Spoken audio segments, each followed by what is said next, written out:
beri nama pedang ini Naga Puspa. Selamatkan dia. Jangan sampai jatuh ke tangan pendekar berwatak jahat.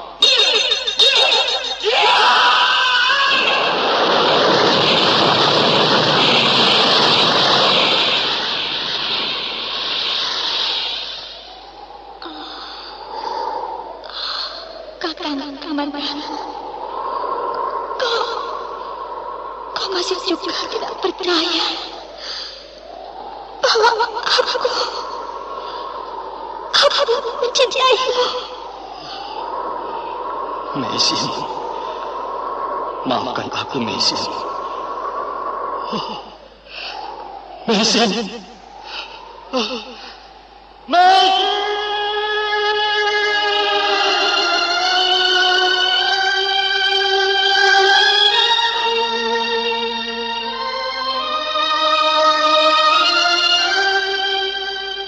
Tutur Tinula.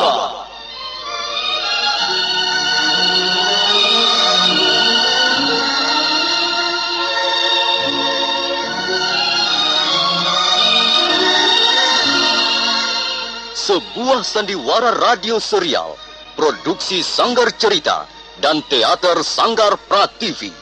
Sebuah kisah dengan latar belakang sejarah runtuhnya Singasari dan berdirinya Kerajaan Majapahit.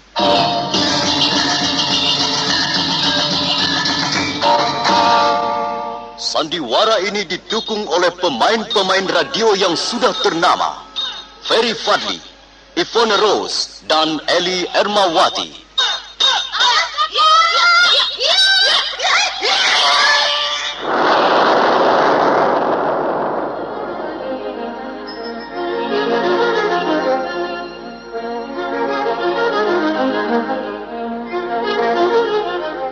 Cerita ini ditulis dan diolah oleh S. Tijab, hiasan musik dan sutradara C. Ispriyonoka. Kali ini mengetengahkan episode ke-12 dengan judul Naga Puspa Kresna.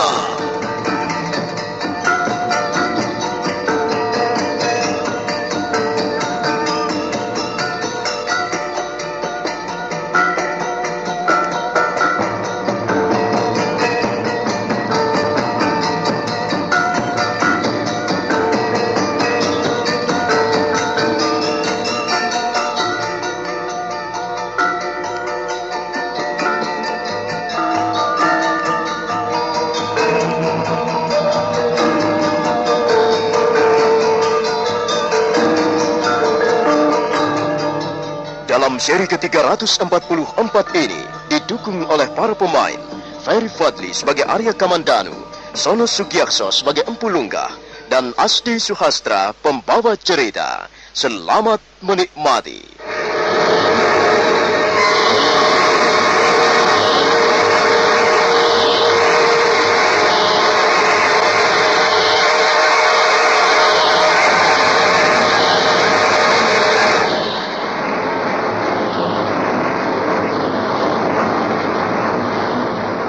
Arya Kamandanu merasa tak berdaya lagi.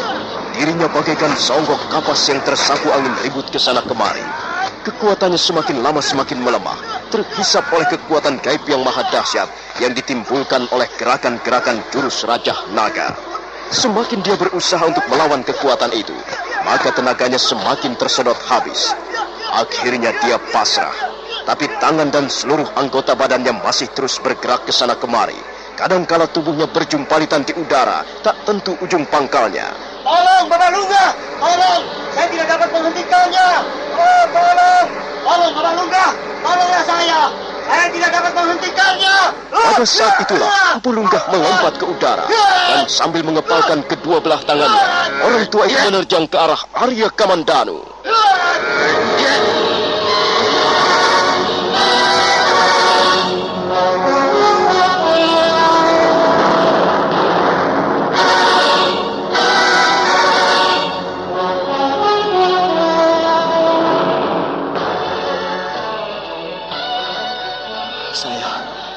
Saya merasa lemas sekali. Tenanglah, Ger, tenanglah. Duduklah. Nanti saya akan jelaskan. Saya seperti sudah tidak mempunyai tenaga lagi. Saya rasa sangat lelah, Bapak Lungga. Kalau begitu sebaiknya Angger Kamandanu istirahat bareng sejenak. Silakan berbaring di atas rumput ini, Ger. Biarlah saya menunggu bareng sejenak. Baik, Bapak Lungga. Saya berusaha akan memulihkan tenaga saya dulu. Arya Kamandanu kemudian berbaring di atas rumput. Dia mengatur pernapasannya. Semula agak susah untuk mengatur napas, tapi lama-kelamaan dia mulai bisa menguasai dirinya kembali. Ilmu itu pun mempunyai daya kesaktian yang luar biasa. Jika seseorang ingin memainkan jurus-jurus ilmu Kanuragan Naga Puspa tahap yang ketiga, maka harus melengkapi persyaratannya. Pertama, harus ada senjata yang memadai. Senjata itu pun harus mempunyai kekuatan sakti. Dan kedua, si pendekar pun harus memiliki daya kesaktian yang besar. Kalau ketiga unsur ini dipadukan, maka barulah ilmu Kanuragan Naga Puspa dapat dimainkan secara baik, Ger. Secara sempurna. Kalau demikian, saya tidak mungkin dapat memainkan jurus-jurus ilmu Kanuragan Naga Puspa tahap yang ketiga, Bapak Lungga. Karena nampaknya saya tidak mempunyai cukup cadangan tenaga dalam yang memadai. Iya, benar, Ger. Memang demikianlah kenyataannya. Tapi, Ger, ada hal-hal yang ingin saya ketahui dari Angger Kamandanu. Soal apakah itu, Bapak Lungga? Sekalipun Angger Kamandanu terseret arus dan tidak mampu mengendalikan diri, tapi nampaknya Angger telah mengetahui kunci-kuncinya. Dari manakah Angger dapat mengetahui kunci-kunci itu, Ger? Saya belum mengerti sepenuhnya maksud pertanyaan Bapak Lungga. Begini, Ger. Untuk memahami arti-arti yang terkandung di dalam garis-garis lempengan batu itu, dibutuhkan kunci. Tidak mungkin seseorang mampu membacanya tanpa kunci. Bagaimana Angger Kamandanu dapat mengetahui bahwa pada 4 lempengan batu yang pertama merupakan jurus-jurus cakar naga? Demikian pula pada lempengan batu berikutnya, yang merupakan jurus-jurus petit naga dan raja naga. Itulah yang saya maksudkan, Ger. Sekarang saya dapat mengerti pertanyaan Bapak Lungga. Begini, Bapak Lungga. Kunci itu terdapat di atas tubuh pedang Naga Puspa. Setelah pedang Naga Puspa dicuci oleh Paman Wirot, maka timbullah tulisan-tulisan yang ternyata merupakan kunci untuk membaca garis-garis di atas lempengan batu. Pedang Naga Puspa? Benar, Bapak Lungga. Pedang Naga Puspa itu adalah ciptaan Paman Ranubaya. Di atas tubuh pedang Naga Puspa tertera tulisan-tulisan yang bunyinya demikian. Cakar Nogo Kinurat Papat Hanawut Angkoso, Petit Nogo Kinurat Papat Ranongko Madyo, Rajah Nogo Kinurat Papat Sifat Papat Minongko Roso Jalmo. Ya, Pantas Angger Kamandanu dapat membaca garis-garis di atas lempengan batu. Rupanya Angger telah menemukan kuncinya. Sayang sekali, Nger. Sungguh-sungguh sangat disayangkan. Ada apa, Bapak Lungga? Bapak Lungga kelihatannya sangat kecewa. Iya, Nger. Mungkin memang sudah demikian kehendak Sang Yang Witiwasa. Begini, Nger.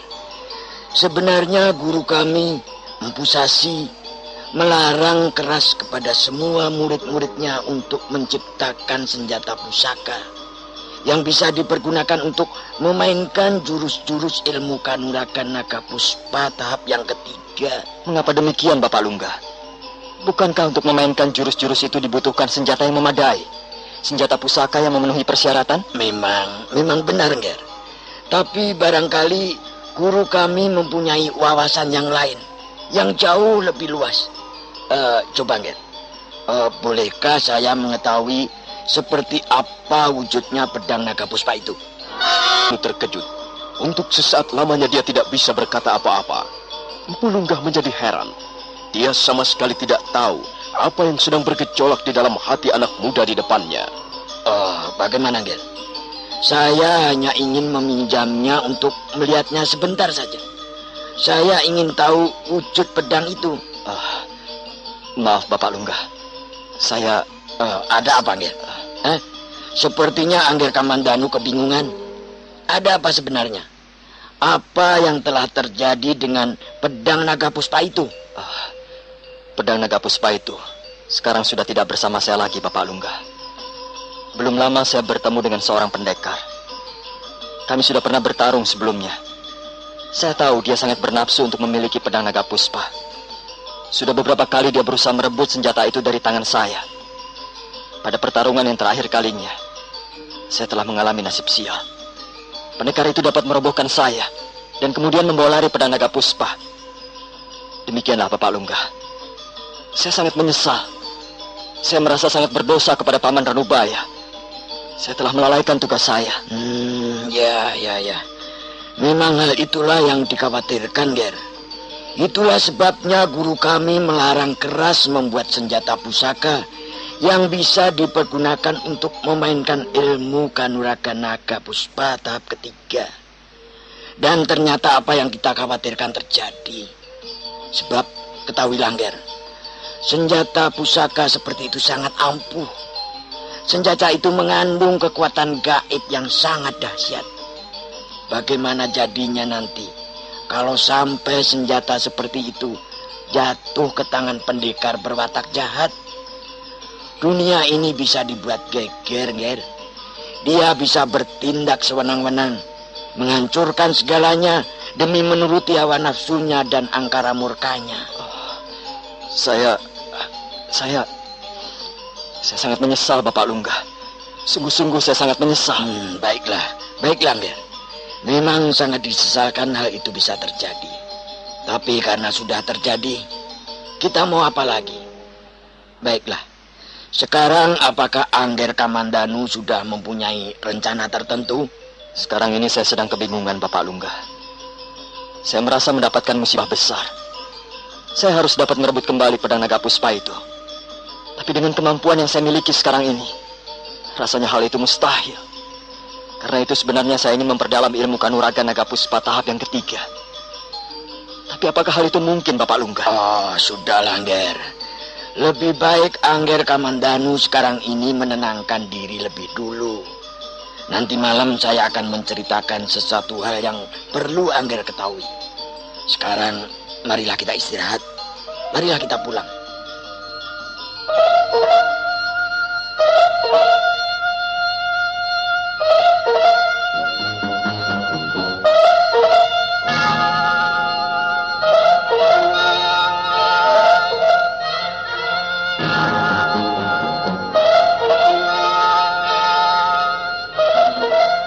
Malam harinya, Arya Kamandanu kembali menemui Empu Lunggah di ruangan samadinya. Nampak Empu Lunggah sudah duduk menunggu kehadirannya. Mereka kemudian duduk bersila berhadap-hadapan. Di mana Nini Sakawuni, Ger? Barangkali Sakawuni sudah tidur, Bapak Lungga. Tadi saya lihat dia masuk ke ruangan biliknya bersama Nini Lucinggan. Baiklah. Dengan begitu kita bisa bicara dengan tenang. Begini, Ger Kamandanu. Iya, Bapak Lungga. Siang tadi saya sudah mengutarakan kepada Angger bahwa sangat sukar bagi ukuran pendekar zaman ini untuk dapat menguasai secara sempurna ilmu kanuragan naga puspa tahap yang ketiga. Hal itu bukan tidak ada sebabnya, Ger. Apakah sebabnya, Bapak Lungga? Apa gunanya ilmu itu diciptakan kalau memang tidak akan ada seorang pendekar pun mampu untuk menguasainya? Bukankah akhirnya ilmu itu akan menjadi sia-sia belaka? Sebabnya demikian, Ger. Dan hal ini merupakan persyaratan mutlak. Persyaratan yang tidak bisa ditawar-tawar lagi. Jika Angger Kamandanu ingin menguasai ilmu kanuragan naga puspa tahap yang ketiga secara sempurna, maka Angger harus memiliki cadangan tenaga dalam yang sangat besar. Jika kekuatan tenaga dalam Angger tidak memadai, maka tentu saja Angger akan terpengaruh, akan terseret tenaga gaib yang ditimbulkan oleh jurus-jurus itu, Ger. Nah, sebaliknya, jika Angger mempunyai tenaga dalam yang sangat besar, maka Angger akan mampu berdiri sebagai tuan, sebagai majikan. Dan jika Angger sudah mampu berdiri sebagai tuan, maka jurus-jurus itulah yang akan melayani Angger sebagai hambanya. Demikian pula pedang naga puspa akan melayani Angger sebagai hamba. Mereka tidak akan mengganggu Angger lagi. Mereka akan menurut saja apa keinginan Angger. Disinilah letak kuncinya, Angger. Disinilah letak rahasianya. Jadi sekarang ini Angger Kamandanu harus melatih tenaga dalam sehingga mencapai takaran tertentu. Takaran yang sesuai dengan isinya. Kalau takarannya terlalu kecil dan isinya terlalu banyak, maka wadahnya akan pecah. Dapatkah Angger mengerti apa yang saya katakan ini? Iya, saya bisa mengerti Bapak Lungga. Sekarang bagaimana cara melatih tenaga dalam sehingga memperoleh takaran yang kita inginkan? Nah, lihat, Nger. Ini ada sebuah batu hitam. Coba perhatikan baik-baik. Dan lihat apa yang akan terjadi dengan batu hitam ini.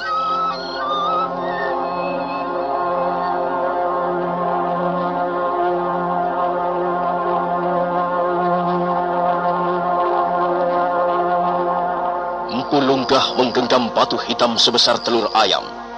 Orang tua itu memejamkan matanya sesaat lamanya. Perlahan-lahan wajahnya berubah menjadi kemerah-merahan.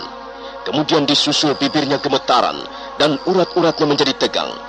Mendadak dari kepalan tangannya keluar asap keputih-putihan. Tangan itu terus berasap dan mengeluarkan suara mendesis.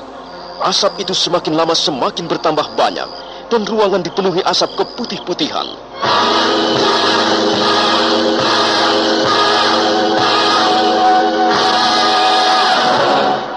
Arya Kamandanu ternganga keheranan begitu melihat Empu Lunggah membuka telapak tangannya. Batu hitam itu sudah berubah menjadi segumpal debu. Debu berwarna kehitam-hitaman. Empu Lunggah kemudian menaburkan debu itu ke sebuah patok kelapa kering. Angger Kamandanu tidak usah merasa heran. Apa yang baru saja saya lakukan dapat juga dipelajari oleh orang lain. Yang perlu Angger ketahui ialah jika Angger ingin menguasai ilmu kanuragan naga puspa tahap ketiga secara sempurna, maka paling tidak Angger harus mempunyai tenaga dalam 2 kali lipat seperti yang telah saya perlihatkan tadi. Apakah hal itu mungkin, Bapak Lunggah? Saya tidak dapat menjawab pertanyaanmu, Nger. Memang selama ini yang saya ketahui hanyalah guru kami satu-satunya orang yang mampu menguasai ilmu kanuragan naga puspa tahap yang ketiga. Sedangkan saya sendiri hanya mampu menguasainya sebagian saja, Nger. Dan semua itu karena tenaga dalam yang tidak memadai. Dan hal ini tidak bisa dipaksakan, Nger. Jika dipaksakan, akibatnya akan menjadi buruk. Bukannya Angger yang akan menguasai ilmu kanuragan itu. Sebaliknya justru ilmu kanuragan itulah yang akan menguasai diri Angger Kamandanu.